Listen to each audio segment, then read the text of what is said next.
2023-yilda ishlab chiqarilgan Kia K5 avtomobili. Mashina 2 litrli atmosferli motor bilan jihozlangan, bir qo'l avtosalondan olib haydalgan ekan. 68 ming kilometr masofani bosib o'tgan ekan. Kraskalar top-toza, 2 litrligini ham yaxshi pozitsiyasi.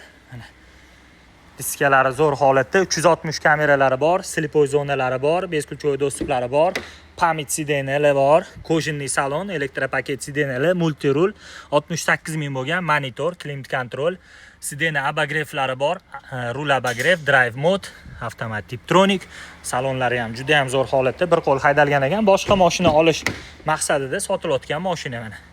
Kraskalari top-toza ekan, orqada ham abagreiflar bor. Komplektatsiya zo'r olib haydashga. Bemalol ko'rib, tekshirib, proverka qilib olsanglar bo'ladi mashinani. Olib maza qilib haydashinglar uchun mashinasilarga diska, mana bamperlar ham hammasi ideal holatda turibdi. 19900 bosing.